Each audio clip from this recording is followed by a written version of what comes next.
Looking back, I think Brenda had already stopped waiting for Christopher to notice her. Every toast celebrated his success, and with each round of applause, he stand a little straighter, thanked everyone a little longer, and somehow forgot the woman standing beside him. Brenda never interrupted. She just smiled politely, while an older man at the end of the table kept one hand resting on a worn leather folder he never opened. Then Christopher finally turned toward his wife. He smiled. He even raised his glass to her. The room relaxed. "You're nothing without me." No one breathed. Brenda didn't argue. She didn't cry. She simply looked toward the man with the folder. He closed his eyes for a moment, then gave the smallest nod, like he'd just heard the one sentence he'd spent years hoping would never be spoken. "Welcome to the Greer Stories. Thank you to everyone who has supported this channel and helped us grow. We truly appreciate every one of you. If you're new here, let us know where you're watching from in the comments below. Be sure to subscribe and become part of our growing family." 7 years before Christopher stood in front of a room full of people and spoke the sentence that would silence everyone he loved, there was a Friday evening when he sat on the worn hallway carpet outside his apartment with 2 cooling pizza boxes beside him. He was home. He just wasn't ready to go inside. His briefcase rested against his leg. A rolled blueprint lay across his knees, held together by a faded blue rubber band. Tucked into his shirt pocket was the same silver mechanical pencil he'd carried since college. Brenda always teased him about it. "You trust that pencil more than you trust people." He always smiled. "It hasn't disappointed me yet." The apartment door opened. Brenda stepped into the hallway wearing one sock and holding the other. "There you are." Christopher looked up. "I was about to come in."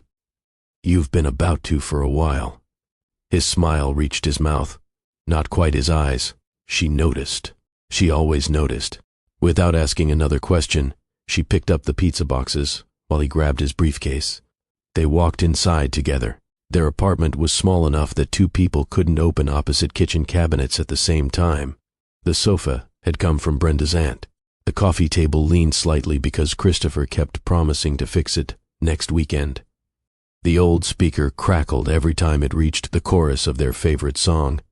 Christopher pointed toward it. "One day, we're buying a new one." Brenda shook her head. "It still works."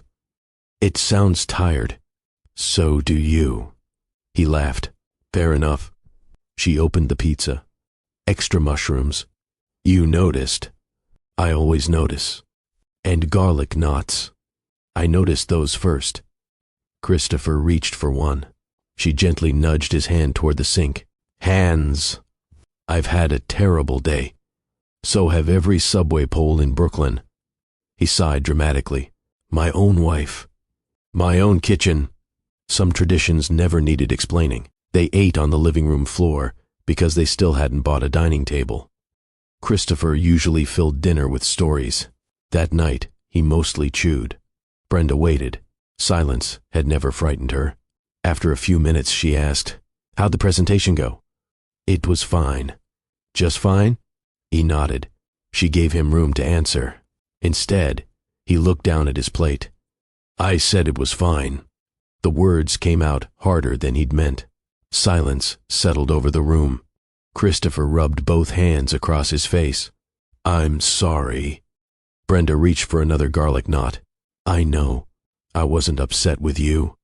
"I know that too." He let out a slow breath. "They used my design." She listened. "They gave someone else the credit." Another pause. "I even congratulated him." Brenda quietly folded the empty pizza box closed. "What hurts the most?" she asked. Christopher stared at the carpet. "I'm starting to wonder if maybe they're right." "About what?" "Maybe I'm supposed to help other people build their dreams." Brenda stood without answering. She disappeared into the bedroom and returned carrying a weathered storage box. "I forgot about that," Christopher said. "I didn't." Inside were years of sketches, blueprints, notebook pages, coffee-stained napkins, ideas that had survived rejection even when Christopher wasn't sure he had. She picked up one wrinkled blueprint. "You remember this one?" He laughed softly. "I threw that away." "I know. You kept it?" "I waited until you were asleep." She smoothed the torn corner with her thumb. You were throwing away a bad day. She looked up. I wasn't about to let you throw away your future with it. Christopher couldn't answer. His eyes drifted across the apartment. The old sofa, the crooked coffee table, the cracked speaker, the unpaid bills tucked beneath a cookbook on the kitchen counter. He hadn't even noticed them. Brenda had. Every week, every month, every time she stretched one paycheck a little farther than the last. Later that night, while Christopher showered, Brenda quietly walked into the kitchen. She opened the drawer where she kept the bills. For a few seconds, she simply looked at them. Rent, utilities, student loans, the balance in their checking account scribbled on the corner of an envelope. She closed her eyes. Then she folded the envelope neatly, slid it beneath the others, and closed the drawer before Christopher came back into the room. When he walked out drying his hair with a towel, she was smiling. He never knew she'd been standing there. He smiled back. What? Nothing. You've got that look. What look? The one that says you've already solved a problem I don't know exists. She laughed. Maybe the first have. He sat beside her. What if I fail? Brenda reached into his shirt pocket and pulled out the old mechanical pencil. The eraser was almost gone again. She turned it between her fingers. You know why I never buy you a new pencil? Christopher shook his head. Because this one still has ideas left in it. She slipped it back into his pocket. I'll keep replacing the erasers for as long as you keep drawing. Christopher reached for her hand. If I ever build my own company. Brenda smiled. When? He laughed. When I build my own company. He squeezed her hand. I don't want a single important decision made unless you've seen it first. So, if Brenda says no, you don't do it. Never. They smiled at each other. Neither of them realized those words were becoming a promise. Years later, people would remember Christopher as the visionary who built an empire. Almost no one would remember the woman who quietly rescued blueprints from the trash, stretched impossible budgets, replaced worn-out pencil erasers, and protected his hope on the nights he almost lost it himself. But before the world knew Christopher's name, Brenda already knew the man he could become, and she loved him long before anyone else had a reason to. Christopher resigned on a rainy Tuesday. He didn't make a speech. He didn't tell anyone they were making a mistake. He signed one last document, shook a few hands, packed the photographs from his desk into a cardboard box, and left through the same revolving door he'd walked through almost every morning for 6 years. When the doors spun closed behind him, he stood on the sidewalk longer than he meant to. For the first time since college, no one expected him anywhere. It was frightening. Finished staring at the building? He turned. Brenda stood under a black umbrella, holding 2 cups of coffee. You knew I'd still be here. I knew you'd need a minute. He accepted the coffee without answering. They started walking. Traffic rushed past them, but neither seemed in a hurry. After half a block, Christopher laughed quietly. I keep expecting someone to run outside and tell me they've changed their minds. Brenda smiled. If they do. He looked at her hopefully. Keep walking. He laughed. I was hoping for something a little more encouraging. That was encouraging. How? Because if they come after you now, it'll only be because they finally noticed what they already had. Christopher looked down into his coffee. I wanted them to notice sooner.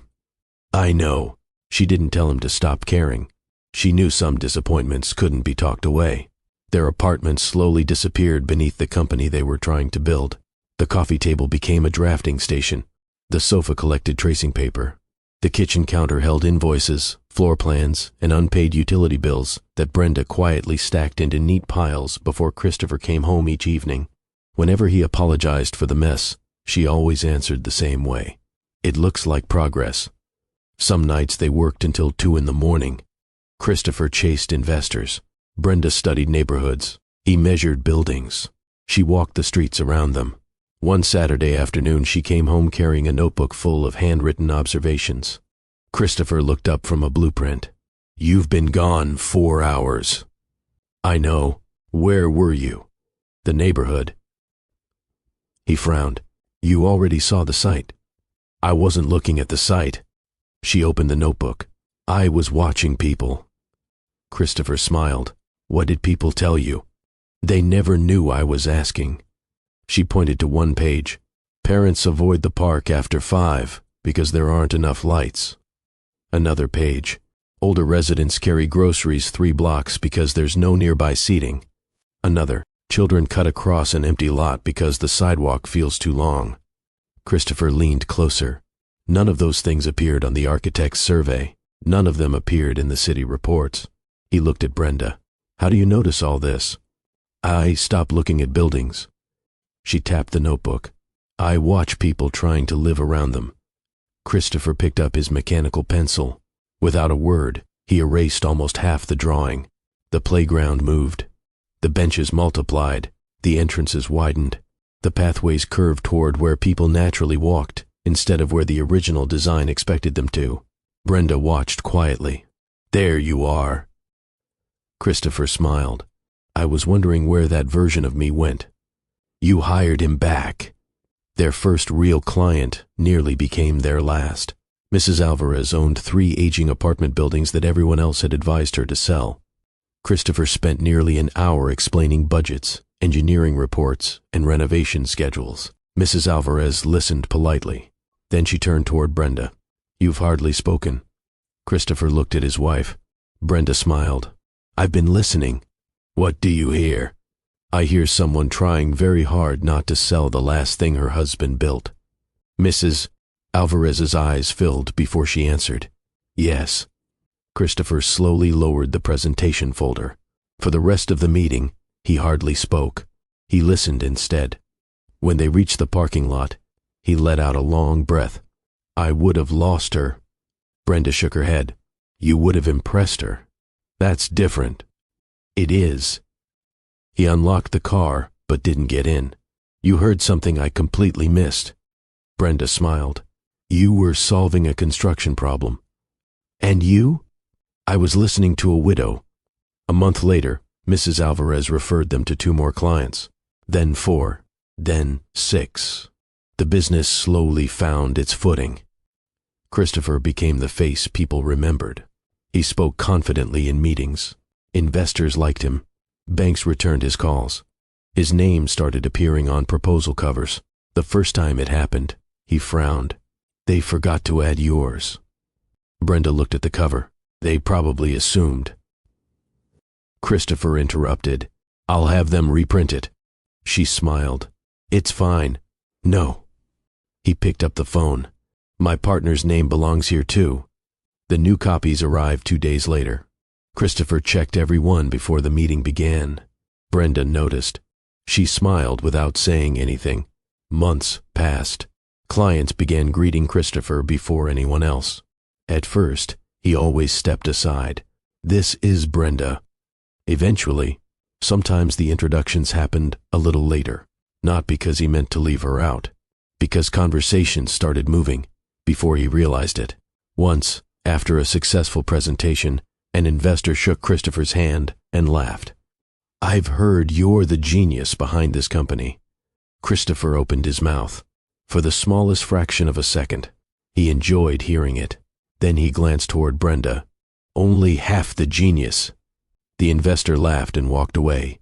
Christopher smiled too, but Brenda had noticed something, not what he said. The tiny pause before he said it. It lasted less than a heartbeat. Christopher never thought about it again. Brenda never mentioned it.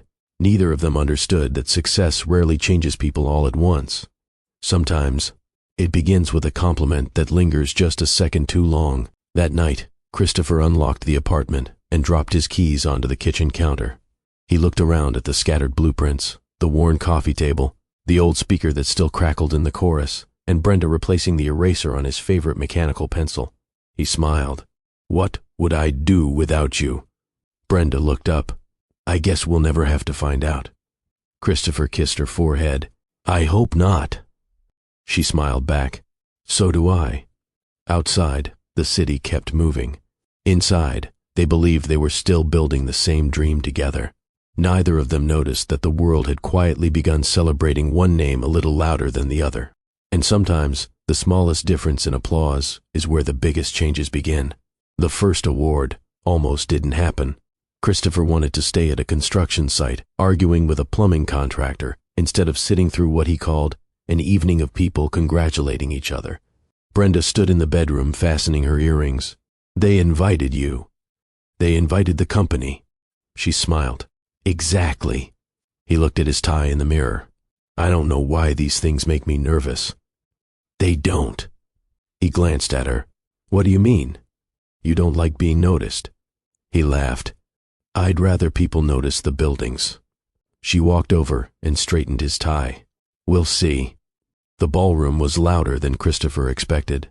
Developers, bankers, architects, city officials, people he had only read about, were suddenly shaking his hand. Christopher, congratulations. I've been following your projects. We should have lunch. By the time they reached their table, Christopher looked slightly overwhelmed. I don't know these people. Brenda smiled. They're trying to know you. When his name was announced, he froze for a second. She gently touched his wrist. Go. He walked to the stage carrying the same nervous smile he'd worn all evening. The applause faded. Christopher looked across the room. His eyes found Brenda almost immediately. He smiled. I wasn't planning a speech. A few people laughed. I just want to thank the person who keeps improving every drawing I think is already finished. More laughter. He pointed toward Brenda. If our buildings feel like places people actually want to live. He paused. That's because my wife reminds me that people come before concrete. Brenda lowered her eyes. Christopher forgot his next sentence. For a brief moment, he simply looked at her. She smiled and quietly mouthed one word. Together. Christopher laughed. Right. He looked back at the audience. We built this together. The room applauded again. Longer this time. Local interviews followed over the next several months. Every reporter seemed interested in Christopher. He answered every question the same way. I married the smartest person in the company. One reporter smiled. So Brenda prefers staying behind the scenes? Christopher frowned. She isn't behind the scenes. The reporter glanced down at the notes. Then why is every article about you? Christopher didn't answer immediately. He looked toward Brenda across the room. She was talking with one of the photographers, completely unaware of the question. For the first time, he noticed something he had never paid attention to before. The cameras always turned toward him first. Business grew steadily. Meetings became larger. Projects became more ambitious. Brenda still reviewed every proposal before Christopher signed it. If Brenda says no, he'd say with a smile, I don't do it. Clients laughed. Christopher never did. He meant every word. One afternoon, an investor stood to leave after a successful presentation. He shook Christopher's hand. You're the genius. Christopher smiled automatically. Thank you. The words escaped before he thought about them. A second later, he turned toward Brenda. And she's the reason any of it works. The investor nodded politely, but the moment had already moved on. It was so small that Christopher forgot it before the meeting ended. Brenda didn't mention it. Neither did Richard Harrison. Richard had been sitting quietly near the back of the conference room, invited by one of the investors as an advisor on community redevelopment. He hadn't spoken once during the presentation, but as everyone filed out, he paused beside Brenda. You ask good questions. She smiled. I've always thought questions are more useful than speeches. Richard looked toward Christopher, surrounded by clients. Don't stop asking them. She wasn't sure why those words stayed with her, but they did. Late that autumn, the company attended a networking dinner. The atmosphere was relaxed. Business cards passed from hand to hand. People laughed more than they negotiated. Someone asked Christopher, So, who really runs the company? He looked across the room. Brenda was talking with another couple. He grinned. I just sign whatever my wife tells me to sign. The group burst into laughter. So, she's the real boss? Christopher laughed too. I've been saying that for years. The conversation drifted on. A waiter arrived with fresh drinks. Someone changed the subject. The joke disappeared from the room, almost as quickly as it had arrived. But as Christopher reached for his glass, he caught himself smiling again, not because of the joke, because everyone had laughed. Across the room, Brenda watched him for a second before returning to her conversation. Richard, standing nearby with another guest, noticed the exchange. He didn't interrupt. He simply looked down into his coffee. The drive home felt quieter than usual. Christopher glanced toward Brenda. "You okay?" She looked out at the passing city lights. "I'm fine. You didn't like the joke." She smiled faintly. "It wasn't the joke." "What was it?" She searched for the words. "It felt like people were laughing at us instead of with us." Christopher was silent. A few moments later, he nodded. "I'm sorry. I know. I won't do that again." She believed him, because he meant it. When they reached home, Christopher brushed his teeth while Brenda locked the front door. He looked at himself in the bathroom mirror. Without thinking, he smiled. Then he stopped. For a second, he could almost hear the laughter from the dinner. He frowned, rinsed the toothpaste from his mouth, and turned off the light without saying a word. He never mentioned it again. Outside the bathroom, Brenda sat at the kitchen table preparing questions for Christopher's interview the next morning. She noticed every question was about him. Not one mentioned her. She quietly placed the papers back into their folder before he walked into the room. "You ready for tomorrow?" she asked. Christopher smiled. "As long as you're there." She reached for his hand. "I always will be." Neither of them realized that success rarely announces the moment it begins changing someone. Sometimes it arrives as applause that lasts a second longer than expected. Sometimes it begins with a smile a person doesn't even realize they're wearing. And sometimes it starts when the whole room learns one name before it learns the other. Looking back, I don't think Christopher stopped listening to Brenda. I think the rest of the world slowly stopped looking at her first. The strange part was how ordinary it all seemed. The company had grown beyond anything they had imagined in Brooklyn. The old apartment was gone. The projects were bigger. The meetings were longer. Friday nights still meant pizza and garlic knots, and the old speaker still skipped during the chorus of their favorite song. Some traditions survived success. Others didn't. Monday mornings always began the same way. Christopher reviewed budgets. Brenda reviewed people. One looked at numbers. The other looked at what those numbers would mean once families actually moved into the buildings. During one meeting, a project manager turned toward Brenda. "What do you think about moving the daycare entrance closer to the courtyard?" Brenda glanced down at her notes. "I was actually thinking—" Christopher answered before she finished. "We looked at that already. Delivery trucks would block the entrance." The room nodded. Pens started moving again. The conversation continued. Brenda slowly closed her notebook. No one noticed, not even Christopher. The meeting ended 20 minutes later. As everyone gathered their folders, Christopher caught up with Brenda in the hallway. "You were going to say something." She smiled. "I was." "What?" "I would have moved the delivery entrance instead." Christopher stopped walking. "That would have solved both problems." She nodded. "It probably would have." He rubbed the back of his neck. "I interrupted you. You answered first." "I'm sorry." "I know." He kissed her forehead before hurrying toward another meeting. By lunchtime, the conversation had disappeared from his day. It hadn't disappeared from hers. A week later, they met with a young couple expecting their first child. The husband studied the financial estimates. His wife turned toward Brenda. "I wanted your opinion." Brenda smiled. "Sure." Christopher leaned forward. "What would you like to know?" The woman hesitated. "I was actually asking her." Christopher laughed softly. "Sorry." He leaned back. Brenda answered the question. The meeting ended successfully. The couple signed the contract. On the drive home, Christopher tapped the steering wheel. "I did it again." "You did?" "I don't know why." "I know." He looked across at her. "What?" "You always think you're helping." He nodded slowly. "I'll stop." She smiled. "I believe you." And he meant it. But habits rarely disappear because we notice them once. As the company grew, something else began happening. Not because anyone planned it, Because people copy whatever seems normal. An architect walked into Christopher's office carrying revised drawings. "I wanted to ask Brenda something." Christopher looked up from his laptop. "What is it?" The architect explained the problem. Christopher answered. The architect thanked him and left. Half an hour later, Brenda walked in carrying coffee. "Did Melissa stop by?" Christopher nodded. "She figured it out." Brenda smiled. "Good." She didn't mention that Melissa had wanted her. Christopher didn't mention it either. Neither realized that the office had quietly learned a new habit.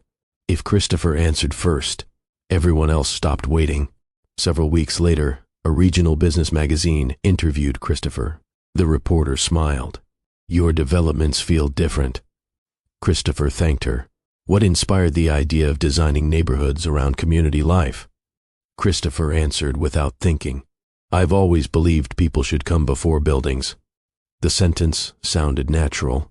It also wasn't where the idea had started. That evening, the article appeared online. Brenda read it, while Christopher answered emails. She reached the quote, paused, read it again. Then she closed the laptop. Christopher looked up. "Everything okay?" She smiled. "They wrote a nice article." "You think so?" "I do." She never mentioned the sentence. She wasn't sure whether Christopher had forgotten where the idea came from, or whether he'd simply remembered it differently.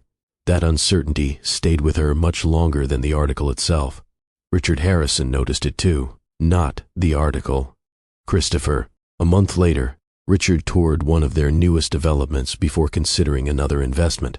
Christopher walked ahead explaining occupancy rates, construction costs, and future expansion. Richard listened carefully. Then he realized Brenda was no longer beside them. She had stopped 20 yards behind. An elderly tenant struggled with 2 grocery bags near the entrance. Brenda set down her folder and helped carry them inside. She was gone less than 3 minutes. When she returned, Christopher was still explaining projected revenue.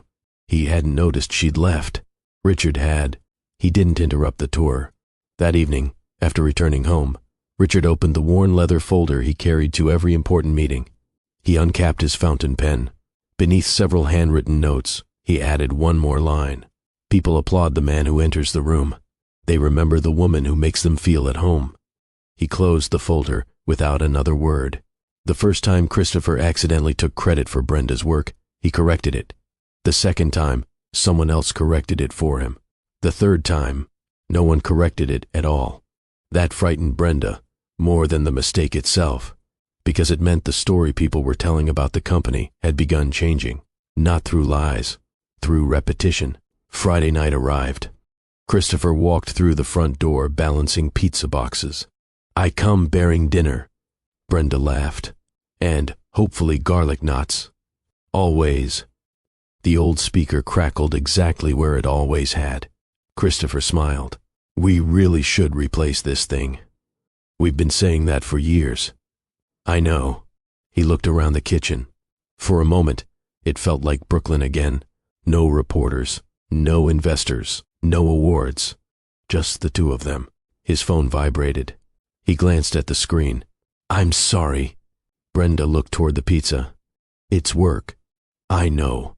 I'll make it quick." She nodded. 25 minutes later, he walked back into the kitchen. The pizza was cold. Brenda had wrapped the leftovers. The speaker had stopped playing. "I'm sorry." She smiled. "I know." He reached for her hand. She let him hold it. But the warmth between them wasn't quite where he'd left it. Neither of them argued. Neither of them knew how to explain something that hadn't happened all at once.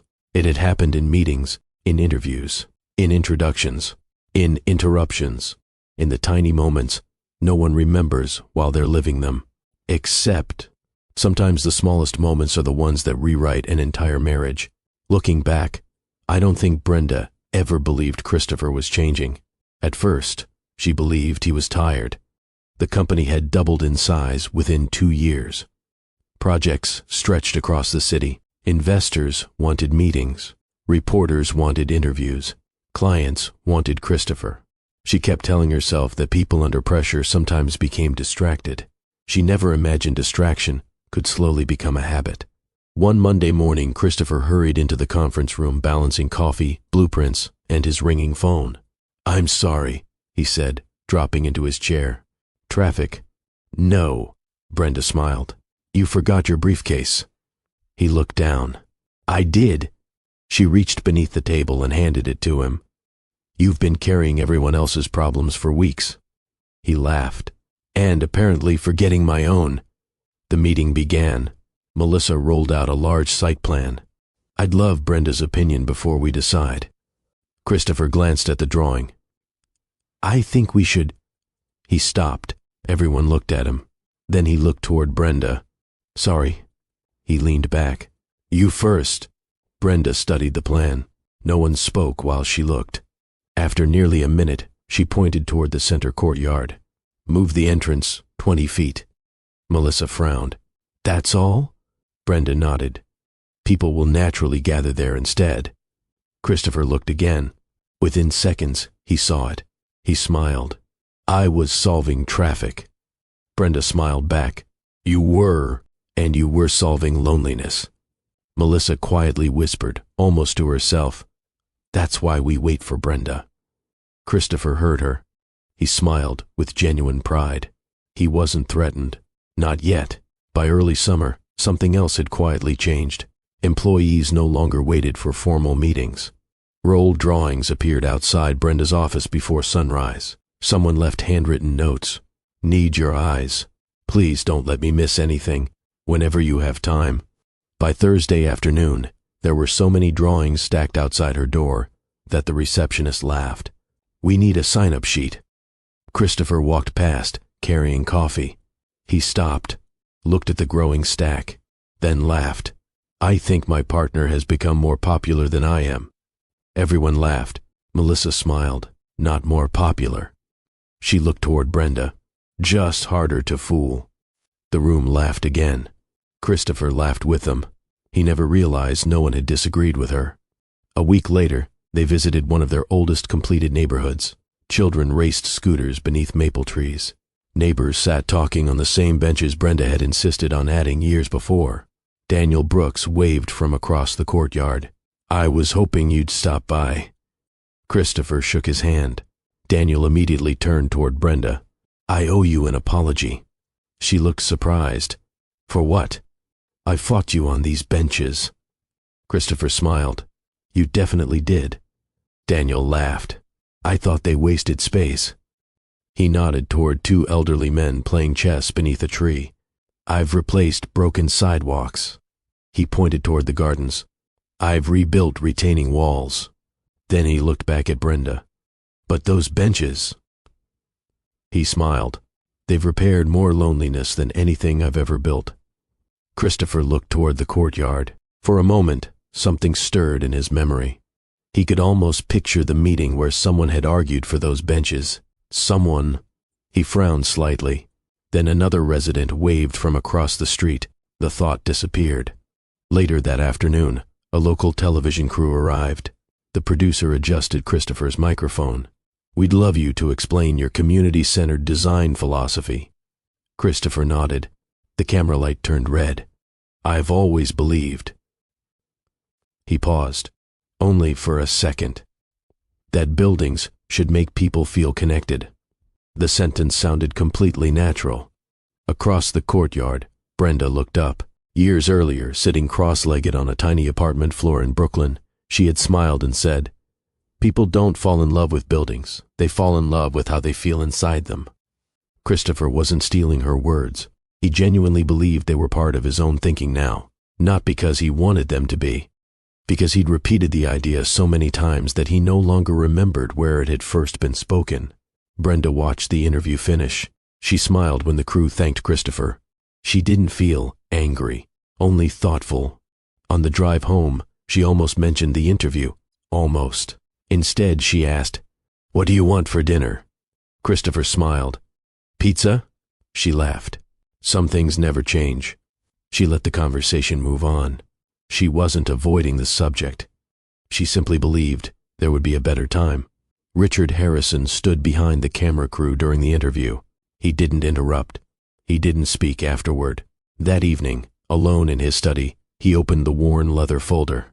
Inside were handwritten notes spanning years. He uncapped his fountain pen. He didn't write immediately. Instead, he stared at the blank space for almost a minute.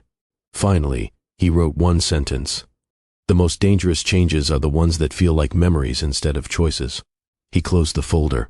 Slowly. There was no anger on his face. Only concern. The following Friday, the office emptied earlier than usual. Employees gathered their bags.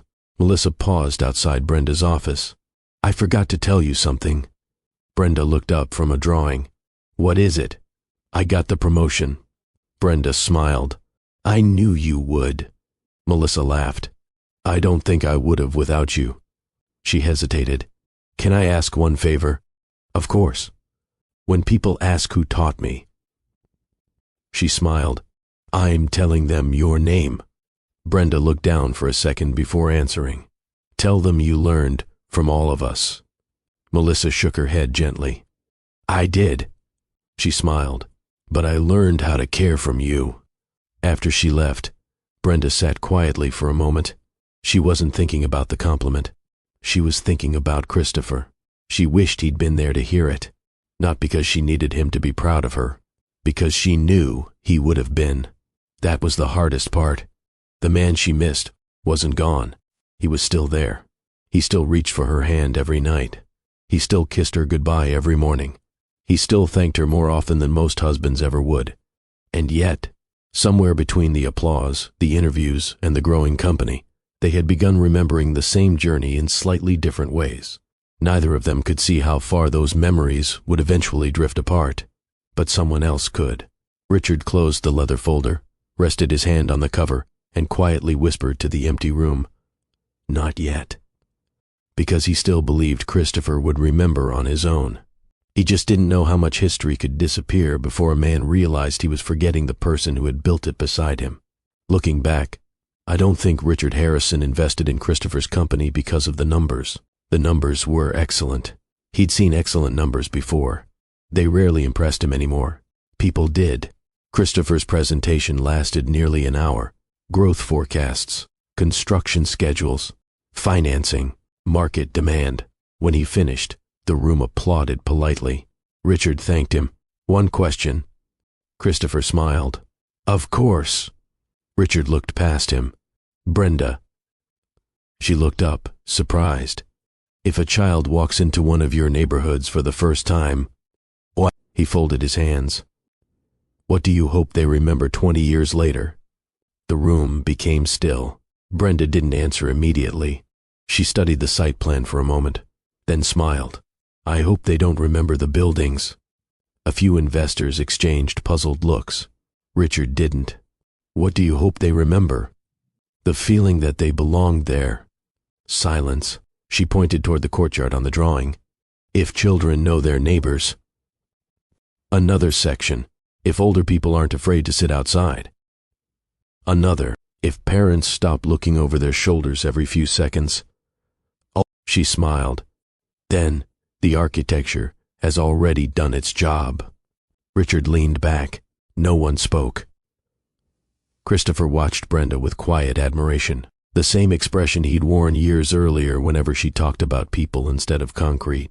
Richard noticed that too. After the meeting, investors gathered in small groups. One of them laughed. "I came ready to invest in a construction company."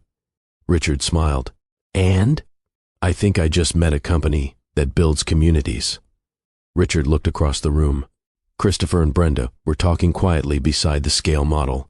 Christopher leaned over and whispered something. Brenda laughed. For a second, Richard simply watched them. Then he closed his notebook without writing anything. Not yet.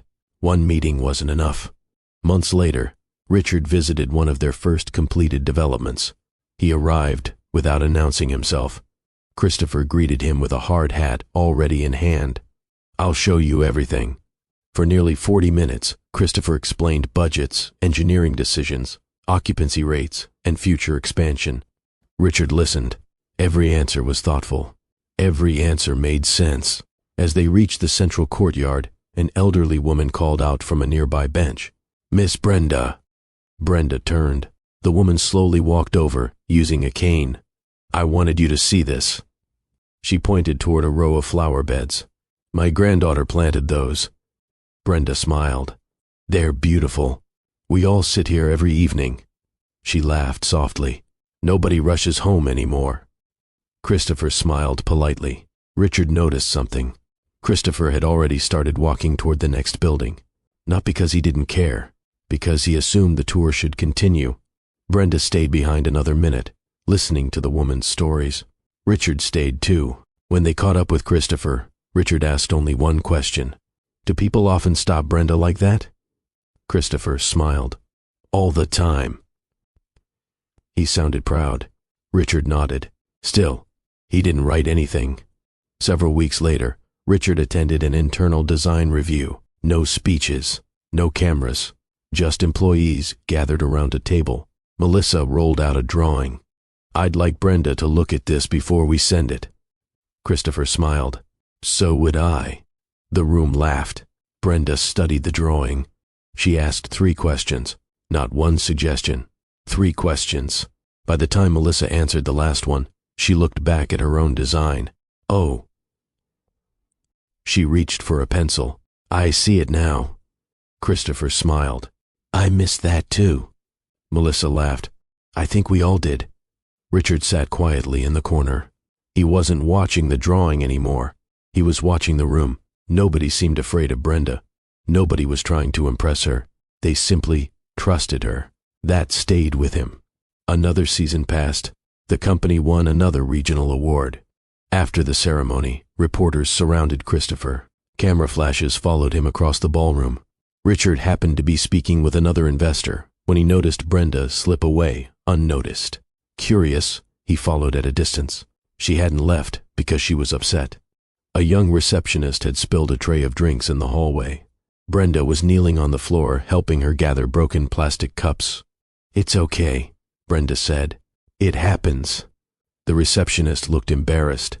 "I'm so sorry." Brenda smiled. "I've dropped worse." The young woman laughed. Neither of them noticed Richard standing at the end of the hallway. A photographer walked past them without stopping. A minute later, another photographer called from the ballroom. "Christopher, one more picture." Richard looked toward the cameras, then back toward Brenda. He still didn't open the folder. Not yet. The moment finally came almost by accident. During a board meeting, an investor pointed toward the newest neighborhood plans. "I have to say, Christopher." He smiled. "Your idea about placing the community gardens in the center was brilliant." Christopher looked at the drawing. For a second he frowned, then he smiled politely. "Thank you." The meeting continued. Richard looked toward Brenda. She lowered her eyes and kept taking notes. No disappointment, no correction, just another line in her notebook. Richard almost spoke.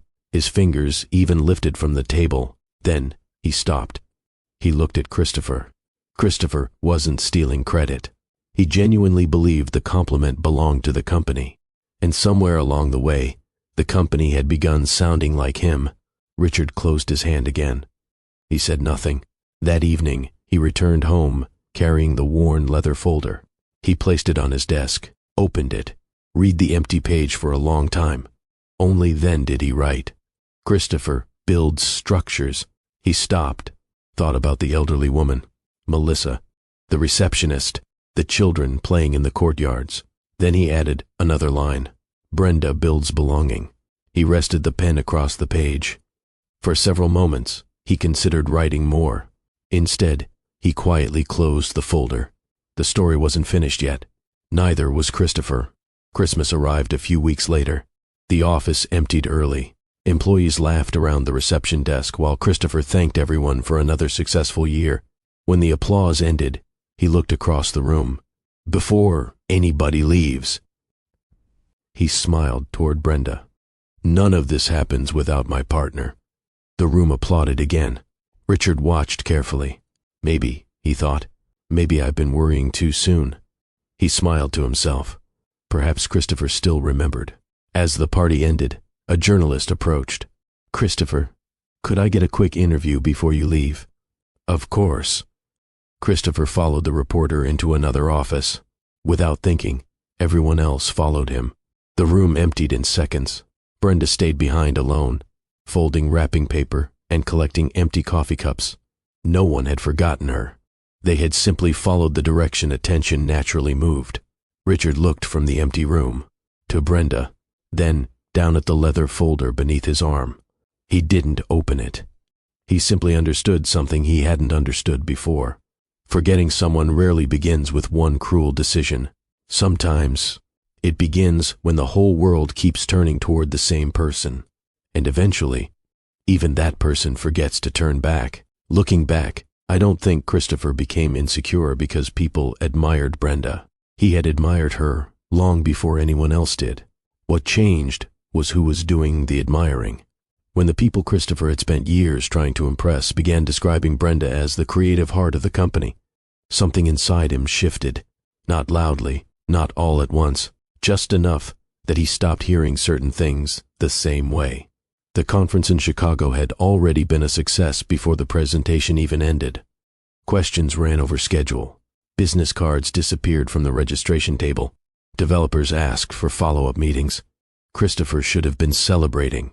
Instead, while looking for Brenda after the presentation, he slowed outside a conversation he hadn't meant to overhear. 3 architects stood around one of the display models. Brenda smiled politely as they spoke. An older architect nodded toward the model. "I've studied this project for months." She looked at Brenda. I couldn't understand why it felt different. Brenda laughed. "I'm sure there are plenty of better projects."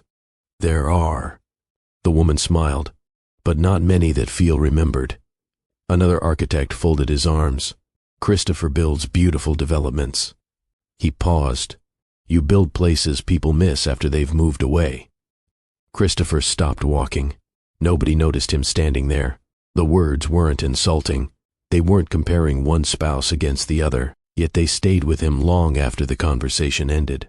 That evening, Christopher and Brenda ate dinner overlooking the river. They talked about flights, upcoming meetings, an employee's new baby, everything except the conference. As the waiter cleared their plates, Christopher looked across the table.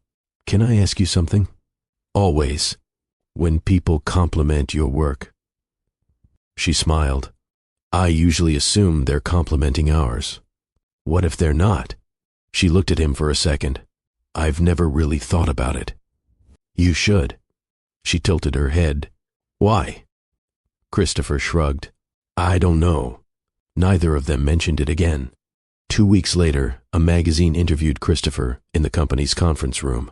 The reporter smiled. "Everyone talks about your developments feeling different." Christopher nodded. "We've worked hard for that." "What first made you think communities should be designed around belonging instead of buildings?" Christopher answered without hesitation. "I've always believed." He stopped, only for a heartbeat. People remember how a place makes them feel. The sentence came naturally, too naturally. Across the room, Brenda looked up from reviewing drawings. She smiled. She remembered exactly where that sentence had come from. A Friday night, cold pizza, a sketchbook balanced across Christopher's knees in their Brooklyn apartment. She had looked at one of his early drawings and quietly said, "People don't fall in love with buildings. They fall in love with how they feel inside them." Christopher wasn't claiming her idea. He genuinely believed it had always been part of the way they thought together. The reporter thanked him. The interview ended. Neither of them mentioned the sentence, not because it didn't matter, because neither of them yet understood why it did. That afternoon, Richard Harrison arrived for an investment review. Christopher greeted him warmly. Richard noticed something immediately. Christopher spoke almost the entire meeting, not because he refused to let Brenda speak, because every time someone looked toward her, Christopher answered first. The meeting ended successfully. As everyone gathered their folders, Richard smiled. "You've built an impressive company." Christopher nodded. "We've been fortunate." Richard looked toward Brenda. "I imagine you've had to remind him of that once or twice." Christopher laughed. "More than once." Brenda smiled. "He usually remembers." Richard smiled too. For the first time since meeting them, he wondered whether that sentence might one day stop being true. He didn't write anything. Not yet. A month later, Several nationally respected architects toured one of the company's newest developments. They walked slowly through the courtyards while Christopher explained engineering decisions. The group stopped near the community garden. One architect looked around. "This is the best part of the project." Christopher smiled. "I like it too." The architect nodded toward Brenda. "I assumed you insisted on it." Brenda laughed softly. "I made a suggestion." Christopher smiled. "It was a good suggestion." The architect grinned. "I would have guessed that." Christopher nodded. "So would have I." Everyone laughed. The conversation moved on. Yet, as they continued walking, Christopher found himself telling the story of the garden. Only, not exactly the way it had happened. "When we first discussed the site," he said, "I wanted people gathering in the center." Brenda glanced toward him. She didn't interrupt. Years ago, he had wanted additional parking. She had argued for the gardens. He wasn't rewriting history on purpose. He had simply repeated the story enough times that the edges had begun changing. Richard happened to be walking several steps behind. He heard the sentence. He looked toward Brenda. She kept smiling. She kept listening. She never corrected Christopher. Richard looked away. For the first time, he understood something that unsettled him. Memory doesn't always disappear. Sometimes it quietly rearranges itself until the new version feels just as true as the old one. That Friday night, Christopher carried pizza through the front door. "I remembered the garlic knots." Brenda laughed. "I never doubted you." The old speaker crackled during the chorus again. Christopher smiled. "We really should replace that thing."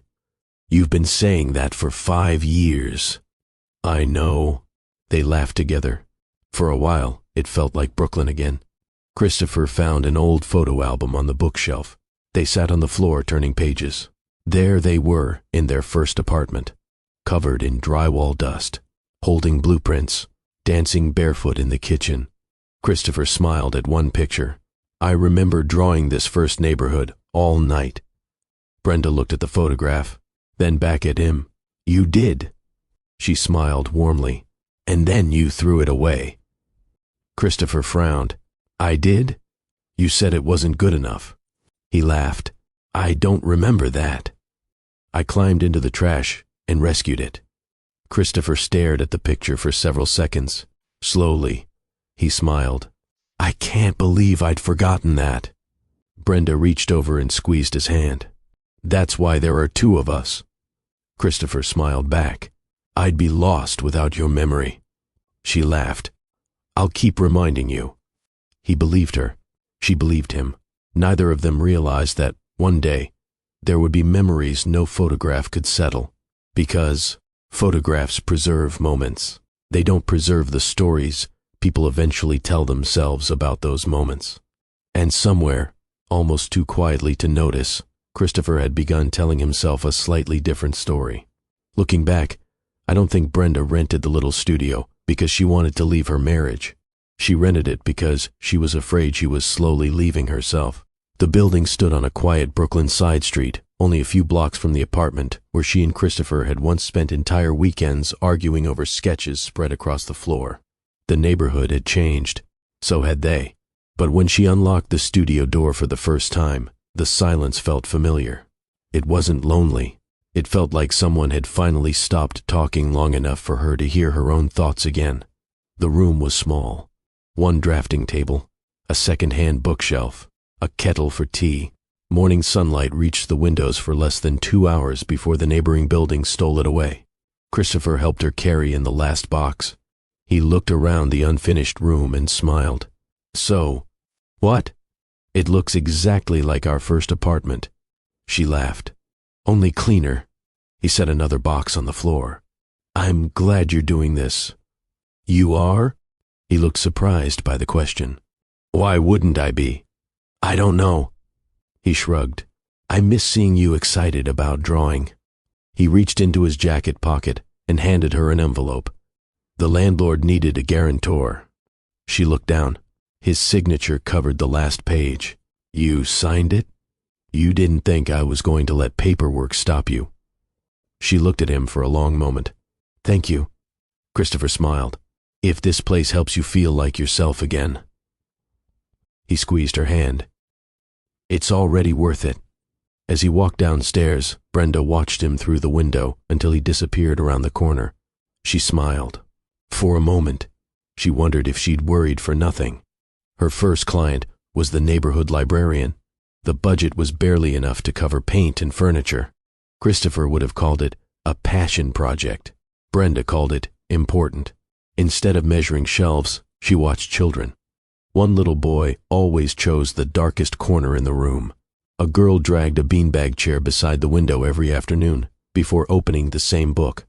Another child sat beside the fish tank whenever the room became noisy. The librarian laughed. I thought designers measured walls. Brenda smiled.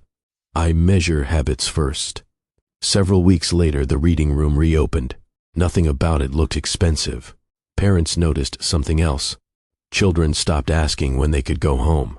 One afternoon, a little boy, who had always hidden in the corner, ran straight toward the reading window. The librarian smiled.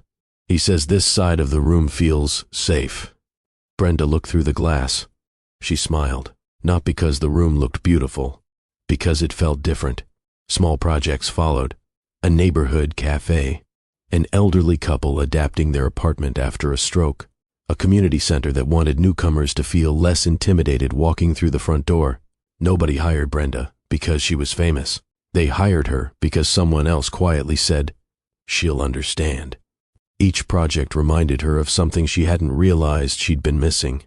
She still loved solving problems. She simply preferred solving the ones people carried instead of the ones buildings created. Every Friday morning, she arrived before sunrise.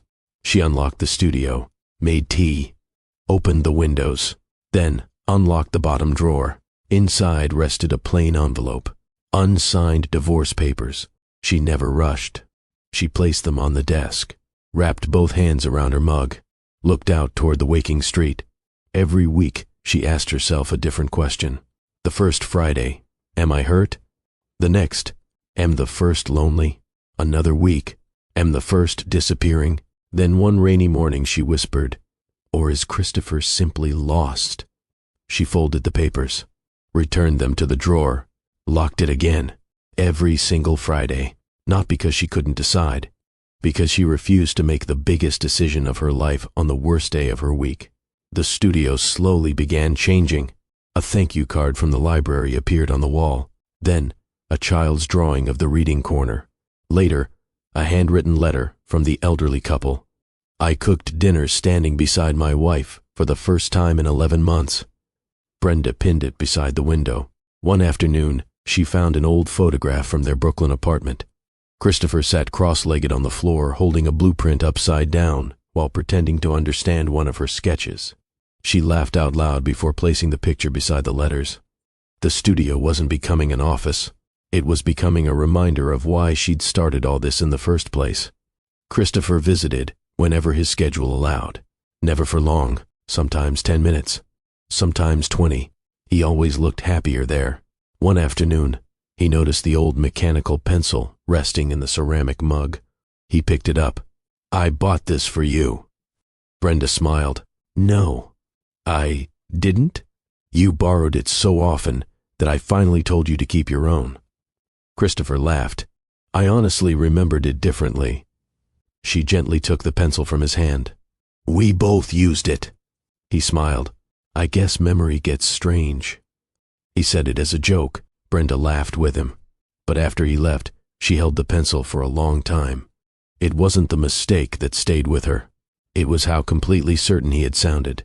Late one Friday afternoon, Christopher stopped by, carrying pizza. I remembered. She looked at the boxes. And garlic knots. I wasn't making that mistake again.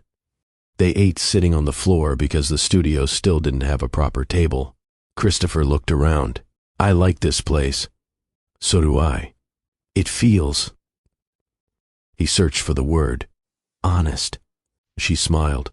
I think that's because nobody comes here pretending to impress anyone. Christopher nodded.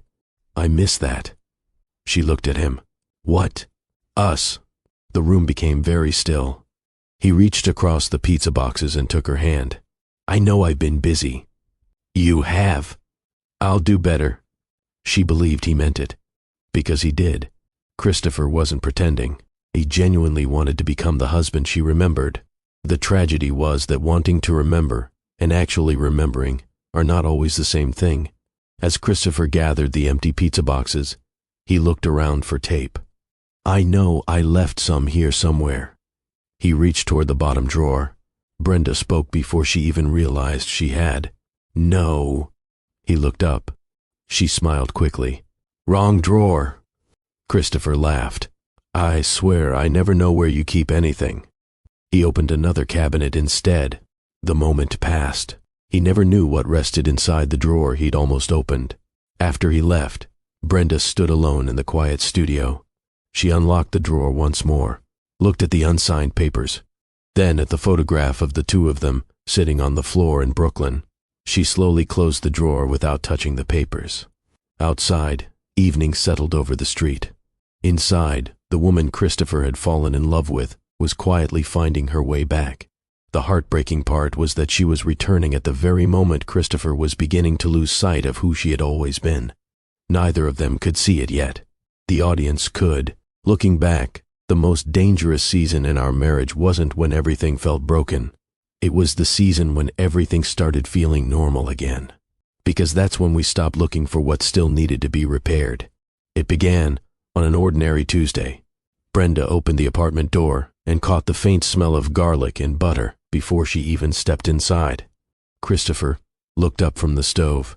I may have overcooked the chicken. She smiled. You definitely overcooked the chicken. He laughed. I knew it. She set her bag down. You cooked anyway. I wanted to.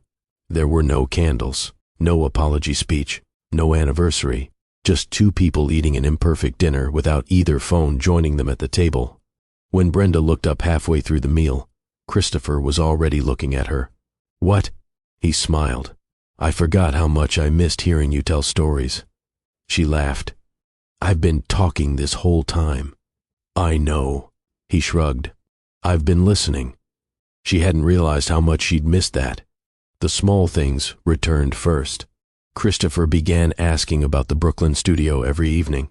Not politely, curiously. What happened today? What are you drawing now? Did the library ever finish the reading corner? He remembered details from conversations she'd had weeks earlier. One evening, she mentioned the elderly couple whose apartment she'd redesigned. The next week, he asked, How's Mr. Henderson getting around his new kitchen? She looked at him, surprised. You remembered his name? Christopher smiled. You told me it mattered. It does. Then I wanted to remember. She looked away for a moment, smiling to herself. It wasn't a grand gesture. It was something better. It felt like attention. Friday nights slowly became sacred again.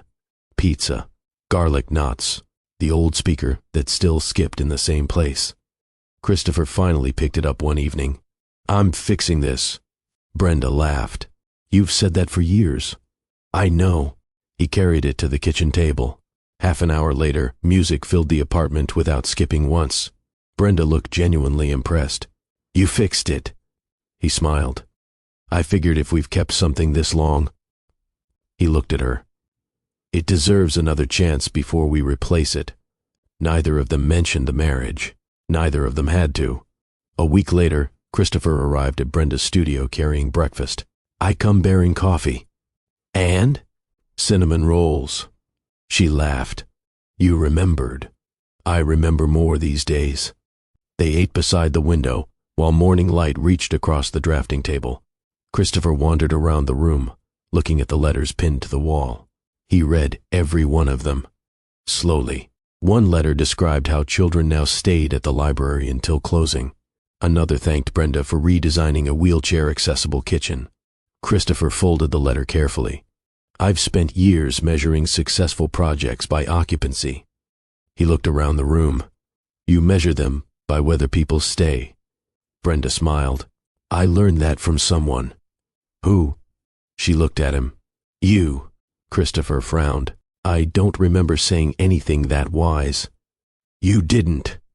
She laughed softly. You lived it before you knew how to explain it. Christopher stood quietly. For a long moment, he didn't speak. Then he looked around the studio again. I think I've been measuring the wrong things. It wasn't a dramatic realization. It was simply honest. The following Monday, an investor toured one of their newest developments. Halfway through the visit, he stopped beside a community garden. I've always admired this idea. He smiled at Christopher. Whose vision was it? Christopher looked toward the flowers. For a second, the old habit almost answered for him. Then he smiled. Brenda fought for this. The investor turned toward her.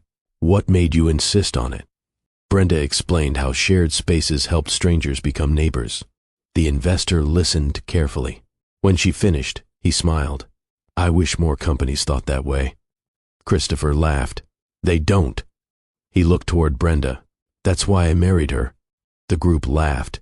As they continued walking, Melissa quietly fell into step beside Brenda. I almost forgot what that sounded like. Brenda looked at her. What? He gave you credit before anyone asked. Brenda smiled. So he should. Melissa nodded. I know. She glanced toward Christopher. I think he's remembering. For the first time in a very long while. Brenda believed that too. That Friday they climbed into the attic looking for old tax records. Instead, they found a dusty photo album. Christopher brushed away the dust. We're never finding those records. Brenda laughed. No. They sat cross-legged on the floor turning pages. Every photograph carried another story. Christopher pointed toward a faded picture from their first apartment. You rescued that blueprint from the trash. Brenda looked up. You remember? I do, he smiled. I remembered it wrong for a while. She stayed very still. Christopher continued turning pages. I think success made everything blur together. He looked at her. I'm starting to separate it again. Brenda didn't answer immediately. Instead, she reached over and rested her hand on his. Sometimes forgiveness doesn't begin with an apology. Sometimes it begins with someone finding the courage to question the story they've been telling themselves. Later that night, Christopher asked, Dance with me. In the kitchen? Where else? They laughed their way through the old song. He stepped on her foot twice. She nearly knocked over a chair. Neither of them cared. Christopher rested his forehead against hers. I've missed us. So have I. He looked into her eyes. I'm not promising perfection. She smiled. Good. I'm promising attention. She closed her eyes for a moment. That's all I've ever wanted. Across town, Richard Harrison returned to the office after a late meeting. Christopher had accidentally left his leather portfolio behind. Richard considered dropping it off. Instead, he decided it could wait until morning. As he locked his own office, he glanced at the worn leather folder resting inside his briefcase. He didn't open it. For the first time in months, he felt no need to write anything. Driving home, he smiled to himself. Perhaps the folder had served its purpose. Perhaps Christopher had found his way back before history needed protecting. The following morning, Brenda arrived at the Brooklyn studio before sunrise. She unlocked the door, made tea, walked to the bottom drawer. For several seconds, she stood there with her hand on the handle. Then she smiled. Without opening it, she locked the drawer again. The unsigned divorce papers remained exactly where they were, untouched. She turned toward the drafting table instead. Outside, Brooklyn slowly woke with the morning. Inside, hope quietly settled back into the room. Christopher believed they had found each other again. Brenda believed the hardest season was finally behind them. Richard believed the leather folder might never need another page. Looking back, that was the last time all three of them believed the same future was still possible. Looking back, I don't think the anniversary dinner began with a lie. That's what made the ending so difficult to understand. Christopher meant every loving word he said that night.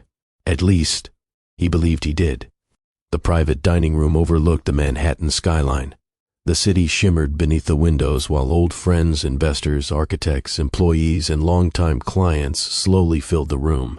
People greeted Christopher with hugs. They greeted Brenda with something quieter. Long conversations, warm smiles, stories. An elderly client stopped Brenda before she reached her table. I still sit on those benches every evening. Brenda laughed. I'm glad you ignored everyone who wanted more parking. The woman smiled. My husband met his best friend there. Christopher overheard the conversation as he walked past carrying 2 glasses of champagne. He smiled. I told you those benches would matter. Brenda looked at him playfully. No. He laughed before she finished. You definitely told me. The 3 of them laughed together. It was the kind of moment that reminded everyone why people loved them. Melissa arrived with several younger architects. One of them whispered while looking around the room. I've never met people who built a company like this. Melissa smiled. They didn't build a company first. What did they build? A partnership. Across the room, Christopher caught Brenda's eye. He lifted his glass. She smiled back. For a moment, nothing felt uncertain. Dinner began. Christopher stood to speak. I've rewritten this speech too many times. Laughter spread through the room, mostly because my wife kept improving it. More laughter. He looked toward Brenda. Some of you met us when we had 1 apartment, 1 folding table, and more ideas than common sense. Another wave of laughter. The company people celebrate today. He paused. Started because one person believed in me before there was anything impressive to believe in. He walked down from the stage, held out his hand. Brenda joined him. Christopher looked around the room. If Brenda had said no. He smiled. I wouldn't have done it. Several guests laughed knowingly. Old employees applauded. Richard Harrison smiled to himself. He had heard Christopher say those words years ago in the tiny Brooklyn apartment. The sentence still sounded true. He relaxed. For the first time in years, he wondered if perhaps the leather folder had become unnecessary. As dinner continued, conversations drifted from table to table. An investor stopped Christopher near the windows. I've wanted to tell you this for years. Christopher smiled. I'm listening. You changed the way developers think about neighborhoods. Christopher shook his head. We've had a great team. You had the vision. Christopher smiled politely. Thank you. Across the room, Brenda was listening to a young employee describe her first project. She never noticed the conversation. 10 minutes later, another guest approached. Christopher, he turned. I've watched your career since the beginning. Christopher smiled. That means a lot. You always saw opportunities everyone else missed. Christopher laughed. I've missed plenty. The guest smiled. Not many. Christopher thanked him. Again. Nothing unusual. Nothing uncomfortable. Just another compliment. A few minutes later, the mayor raised a glass. I'd like to recognize Christopher. Applause filled the room. The neighborhoods your company has created have changed lives. Christopher stood. Thank you. The mayor continued. Your vision has become part of this city's future. Christopher smiled. I've always believed. He stopped for the briefest moment. That communities should make people feel connected. The sentence came naturally. Brenda looked toward him, only for a second. She smiled, then lowered her eyes to her wine glass. Years ago, she had spoken almost those exact words while sitting cross-legged on the floor of their Brooklyn apartment. Christopher wasn't claiming them, not intentionally. He simply remembered them differently now. No one else in the room noticed. The audience did. Richard noticed something else. After every compliment, Christopher still looked toward Brenda, still smiled at her, still reached for her hand whenever she passed nearby. But each new conversation lasted a little longer. Each compliment became slightly easier to accept. Each answer began changing by almost nothing at all. Earlier he had said, we. Now he found himself saying, the company. Later, my team. The shifts were tiny, almost impossible to hear unless someone had been listening for years. Richard had. He didn't reach for the leather folder, not yet. Instead, he convinced himself he was imagining it. As dessert was served, an architect approached Christopher with a broad smile. I've been telling everyone about your developments. Christopher laughed. I hope you were kind. I told them one thing. What was that? The architect raised his glass. Nobody sees people the way you do. Christopher opened his mouth to answer. Across the room, Brenda laughed at something an elderly client had said. For a heartbeat, Christopher looked toward her, then back at the architect. He smiled. I've tried. It wasn't arrogance. It wasn't even dishonesty. It was the first answer all evening that belonged more to the man the room was celebrating than to the husband who had once insisted every important decision began with Brenda. No one reacted. No one needed to. The change was too small, too ordinary. Exactly the kind of change that slips past everyone, until it no longer feels small at all. Richard looked toward the leather folder resting beneath his chair. His hand moved halfway toward it, then stopped. He smiled to himself. Don't be foolish, he thought. He's finding his way back. Across the room, Brenda caught Christopher's eye again. He smiled warmly. She smiled back. She still believed they had survived the hardest years. Richard believed it too. Even Christopher believed it. None of them realized that the room had already begun telling him a slightly different story. And with every sincere compliment, it became just a little easier to believe. Looking back, I don't think anyone in that room meant to help destroy a marriage. They thought they were celebrating one. That's what still stays with me. Nobody lied that night. They simply kept telling one version of the story, until another version slowly disappeared. Dessert had just been served. The speeches were over. People relaxed into smaller conversations. Christopher moved easily from table to table, laughing, shaking hands, listening to stories from people who had watched the company grow from a dream into something far bigger than either he or Brenda had imagined. He looked comfortable, almost peaceful. Brenda noticed. She caught Melissa's eye across the room. Melissa smiled. He looks happy. Brenda smiled back. He is. So are you. Brenda looked toward Christopher. I think we finally found our way home. Melissa followed her gaze. I hope so. Neither of them noticed another investor stepping toward Christopher. I've wanted to tell you something. Christopher smiled. I'm listening. I invest in companies all over the country. The man shook his head. I've never seen anyone build neighborhoods the way you have. Christopher answered the way he always had. We've had a remarkable team. The investor smiled warmly. A great team helps. He lifted his glass. But teams don't create vision. Christopher nodded politely. Thank you. The conversation ended. Nothing about it seemed important. A few minutes later, another guest joined him. I still use your first presentation when I mentor young developers. Christopher laughed. I hope you've improved it. We didn't need to. The man smiled. You already understood what everyone else was missing. Christopher started to answer, then stopped, only for a heartbeat. I've been fortunate. You've been gifted. Christopher smiled. He didn't argue. Across the room, Brenda was showing an elderly couple photographs from the company's earliest projects. The woman laughed. You remember every family who lived there. Brenda smiled. I remember stories better than addresses. The husband shook his head. That's your gift. Brenda laughed softly.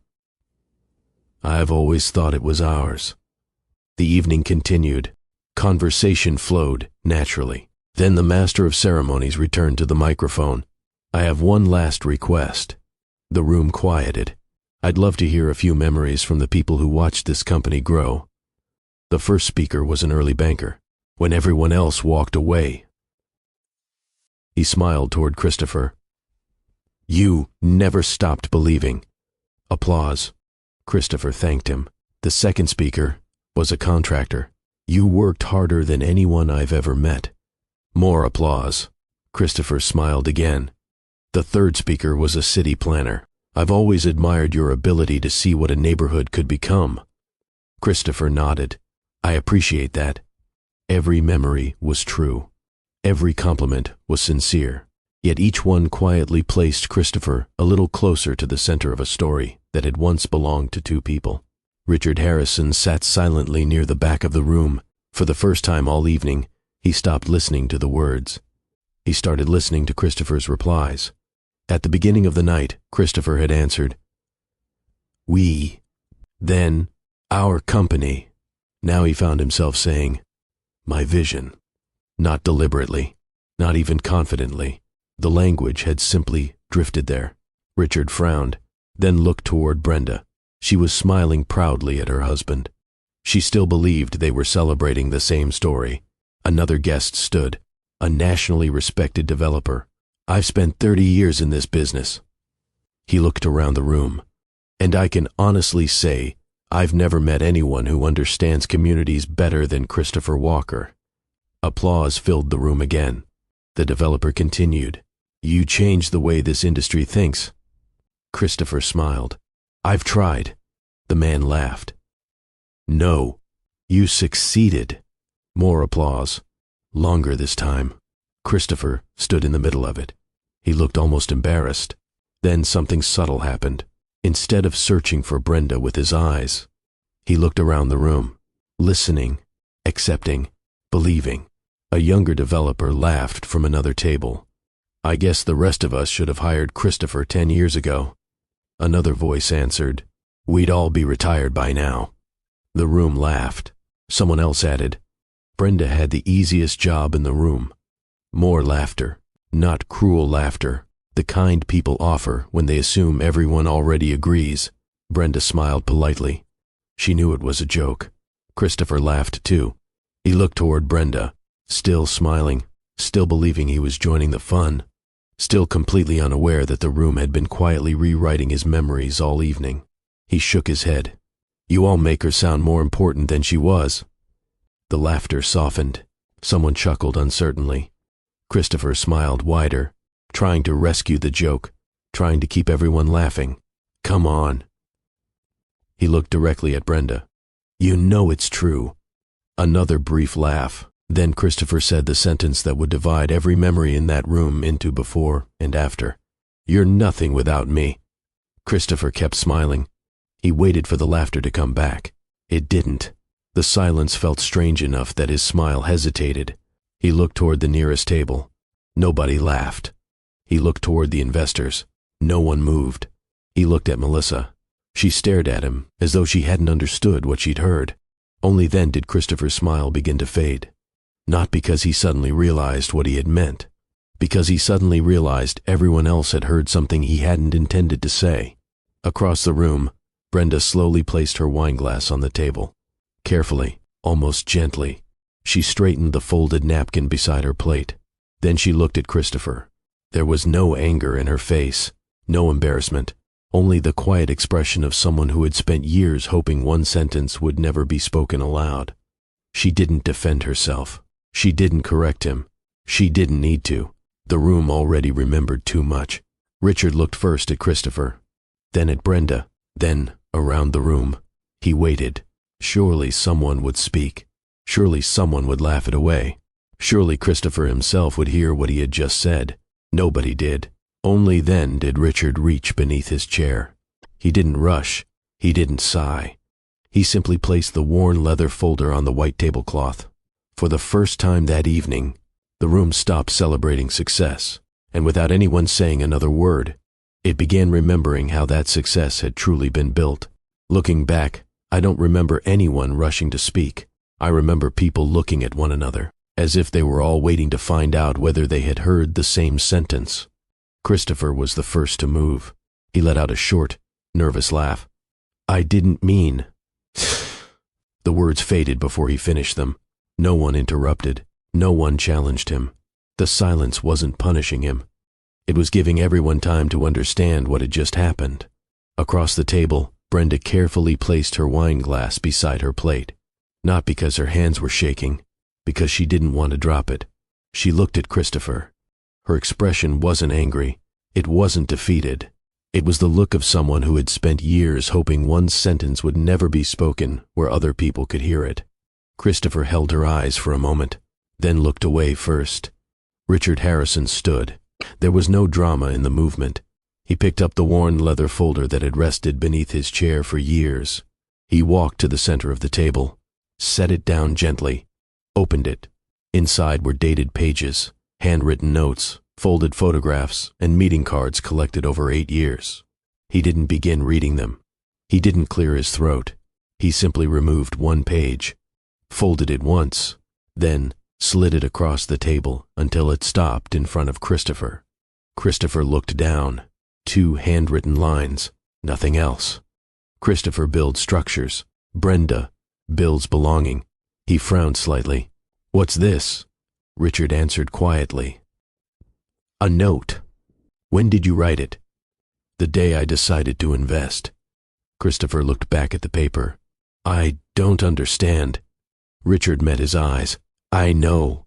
Then he said nothing more. The room remained silent. Richard never asked anyone to speak. He never defended Brenda. He never accused Christopher. He simply left the note where it was. For several long seconds, the only sound came from the air conditioning humming above the windows. Then someone softly cleared his throat. It was the banker who had financed the company's first expansion. "I remember that meeting." Nobody turned toward him. He wasn't making a speech. He was remembering. "I nearly rejected the loan." He smiled faintly.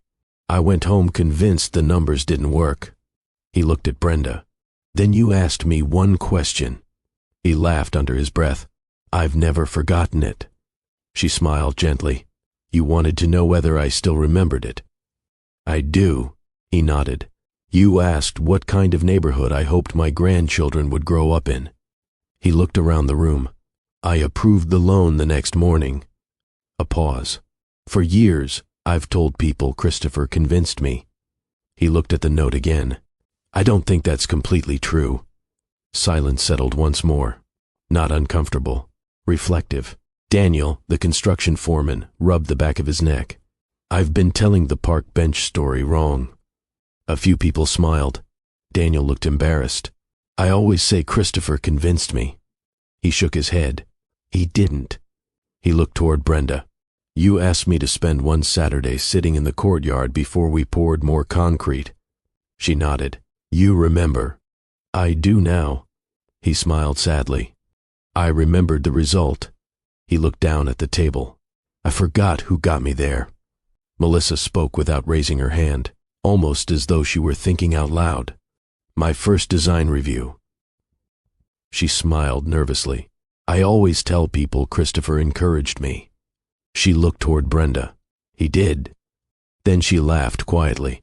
"But he wasn't the one who stayed until 9 o'clock helping me redraw every page." She looked at Brenda. "You were." Brenda smiled. "You were willing to learn." Melissa shook her head. "You were willing to stay." No one applauded. No one looked toward Richard anymore. The room had stopped listening to him. People were listening to themselves. One memory unlocked another. A longtime client spoke. Then an architect. Then an elderly resident. None of them gave speeches. They stumbled over dates, corrected details, forgot names, remembered feelings. One man laughed because he couldn't remember whether the meeting had happened on a Tuesday or Thursday. His wife quietly corrected him. The room smiled. Those imperfect memories somehow made everything feel even more true.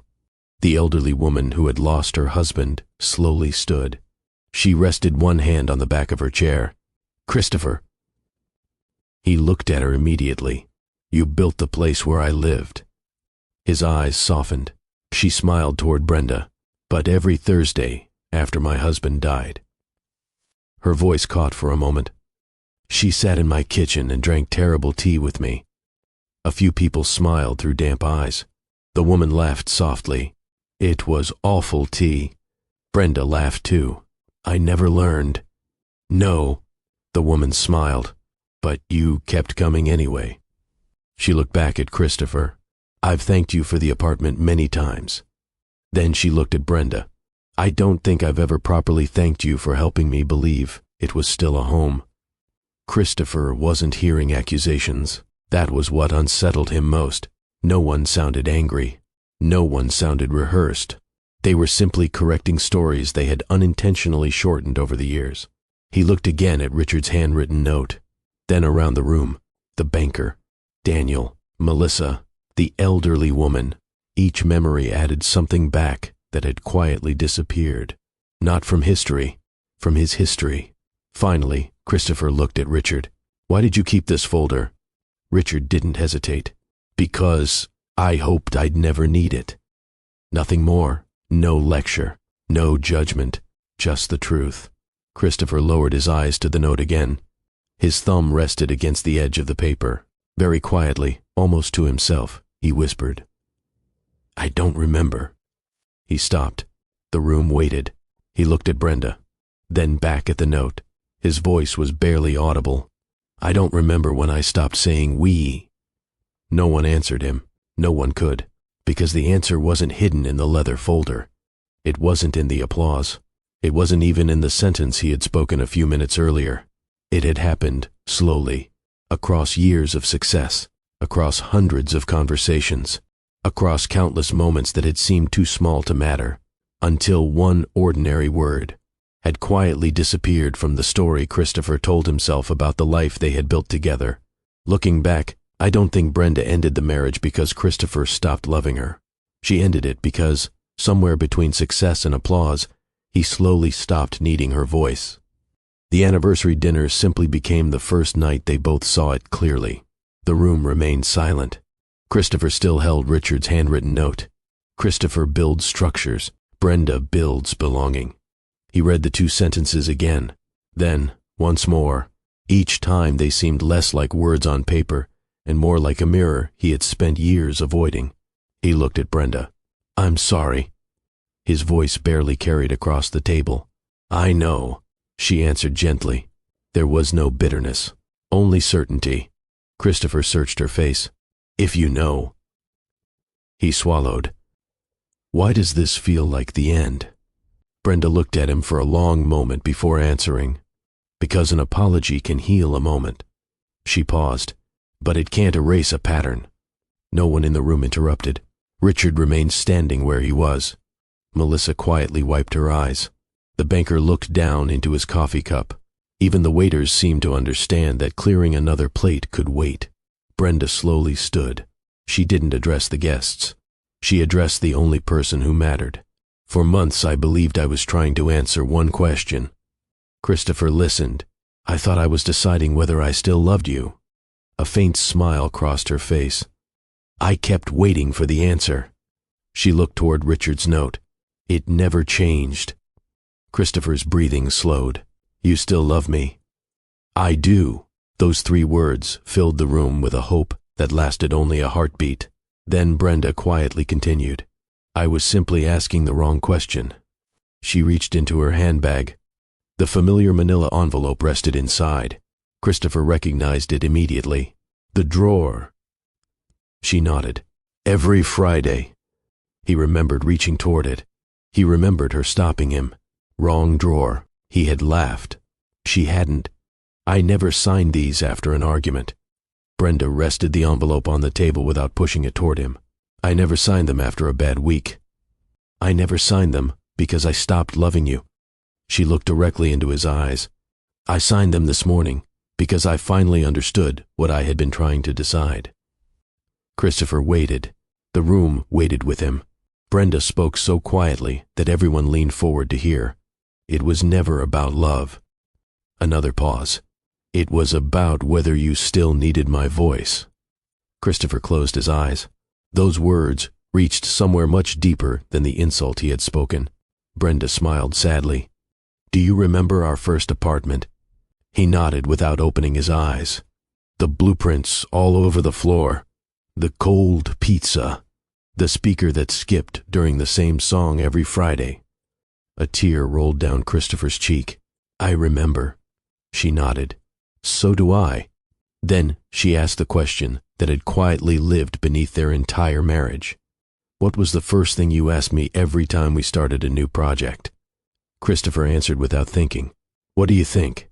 The words escaped almost as a whisper. Brenda smiled. "You asked me every single time." She wasn't smiling because she was happy. She was smiling because she had finally found the beginning of the story they had both been searching for. It wasn't about architecture. She looked at him with extraordinary tenderness. It was about partnership. Christopher stared at the table. Memory after memory returned. Not awards, not interviews, not magazine covers. The kitchen table, 2 folding chairs, 1 mechanical pencil, Brenda reaching across the drawings. his own voice asking, "What do you think?" Then waiting, actually waiting. He remembered how natural it had once felt. He couldn't remember when it had stopped. Brenda gently slid the signed divorce papers toward him, not as punishment, not as revenge, as the answer to a question she had been carrying for months. "I didn't lose faith in your heart," she said softly. "I lost faith that you still believed we built our life together." Christopher looked up.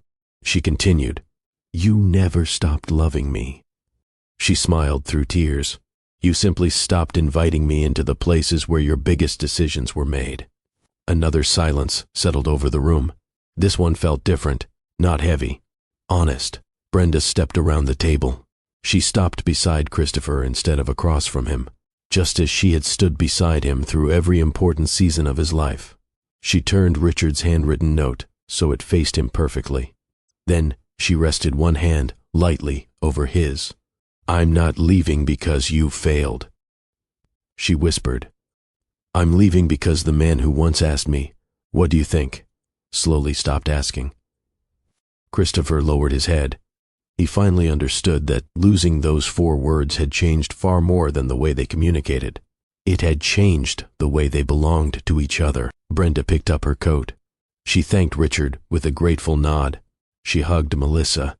She smiled warmly at the elderly woman who had once shared terrible tea with her every Thursday. No dramatic farewell, no final speech.